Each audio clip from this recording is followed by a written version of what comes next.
Hey guys! So, in this video we are going to answer the question. The big question. Well, not the big question, but a big question that I got from a viewer the other day. Frederick, should I get a master's degree? So let's get into it.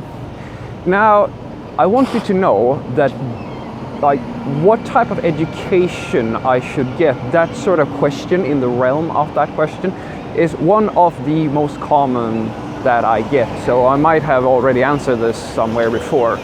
Honestly, I don't even remember if I have. Anywho, you see, the thing is, when it comes to education, sorry. And now they're past safety and we can resume our normal programming. Anywho, this question comes from quite a lot of students out there who are just getting into programming, or they're almost done, if you will. Some of them are actually already working and they ask us, should I continue my education or should I stop? And the thing is, guys, we keep coming back to this little the thing that I'm trying to relate to you in all of these response videos, and that is that why do you want to get the master's? Like, when you ask the question, should I get a master's? That's the wrong question. You should not ask, should you get a master's? You should ask, what is your purpose? Why do you want a master's? What's the end goal? Because just this is at least my opinion. Education is great. The more you know, the better. But the thing is that you have a finite amount of time on this planet that we all live on. You do not have endless amounts of time. If you had, you could learn it all. The question is, when it comes to having a master's versus not having a master's, why do you want the master's? Is it to learn something new, to enhance your own capabilities? Is it to get a job? Like, what's the end goal? Because just asking the question, should I get a master's, it's almost impossible to answer, because I don't know what your goal is. Now, this specific subscriber in this scenario, I mean, there's so many people asking this, had been turned down from working at one of the big IT companies. I'm not going to say exactly which one. It starts with a G. And thought to himself, it seemed that, all right, I'll go and get a master's and then I will apply again and see if that makes a difference. Now, I don't know what this big company has told him or her, and I don't know exactly what the context is, but let me give you my perspective on this mindset that, all right, I got turned down by one of the big companies, I'll get a higher education and then I'll come back.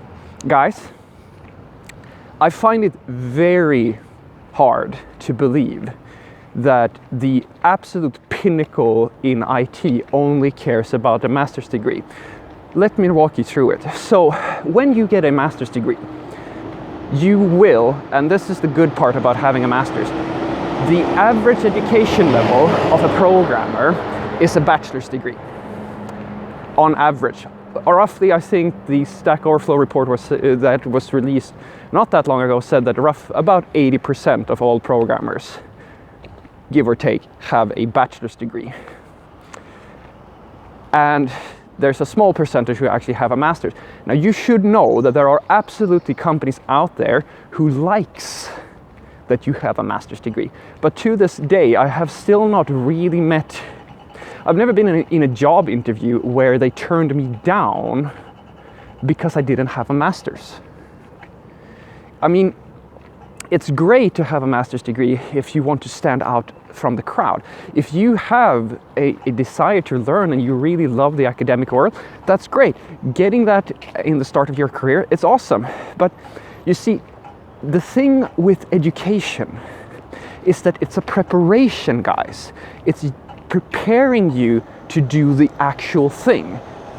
You learn the things you learn in school in order to be able to bridge the gap between theory and reality. That's what's happening. You don't go to school to be fully educated and just be able to do the job on day one.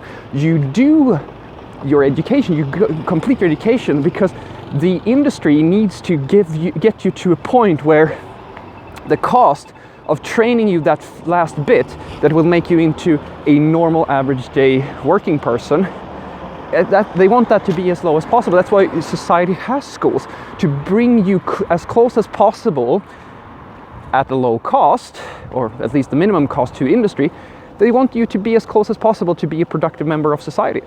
That's why education is what it is. You are not there to just learn things for the sake of learning them. You're there to be prepared to go into the real workforce. So what does that mean for a master's degree? Well, it means that if you have a job, or rather you want to get a job where you need the highest level of education, because there are those jobs. They're not the common case, but they are out there. Then a master's degree is awesome. But for a person who just wants to be a software developer, it's almost overkill. The only thing that really is going to benefit you with having a master's degree, if you just want to be an everyday programmer, is that it will stand out on your CV. But here is what I argue. That's not the whole story. I find it very hard to believe that this person who was turned down by one of the big ones, the big companies, was turned down only because that person didn't have a master's degree. I don't think so. Because there's so much more that is important than having a master's degree. I mean, you can go and take a master's degree, get the education, and still suck at programming, or be a very bad culture fit, or not have any fire or passion or anything like that. There's tons of things that can factor into these things, which has nothing to do with your education. So, if your goal is to get a job, just to get a job as a programmer, a master's degree is overkill. In general, it's not a bad thing, but it's going to be overkill for most people. If you're just getting it to get a job, then it doesn't feel much purpose. Then you might as well start proving that you're enthusiastic about programming and passionate in other manners. I mean, work experience outweighs your education background every single day of the week, for the most part. There are absolutely exceptions to this, guys. But for the most part, that's how it goes. I have a very few select people that I've ever worked with who has a master's degree. The best programmers that I look up to, my role models that I've met in my career, they don't have master's degrees. None of them. They are amazing at what they do. They are like one of them especially. I can tell you right now that one of the largest companies in the world has this man to thank for the fact that their product was running overall. He doesn't have a master's degree, but he's a genius with code. So what I want you to take away from this is this.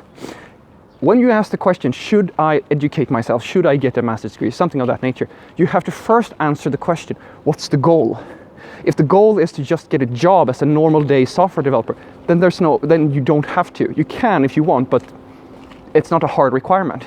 If your goal is to stand out so that you get the best possible start in your career, or if you want to stand out on your CV with just your fancy education background, then yeah, it's a good thing. It's going to make you stand out from all the from the pack, because as I said, the norm is that you have a bachelor's degree. So having a master's, it's going to stand out. But there are plenty other ways to stand out on your CV. And trust me when I say, just because you get turned down by Google or Facebook or whoever you're applying to, that you have to remember, guys, these are the biggest companies in the world. There's like 3-4 of these massive super companies. There are plenty of other companies out there. And once again, if you get turned down by one of these super companies, I find it very hard to believe that it was just down to the fact that you didn't have a master's degree. Because there is more that it should be, or I think that there's more that they consider than just the education background. Have a great day.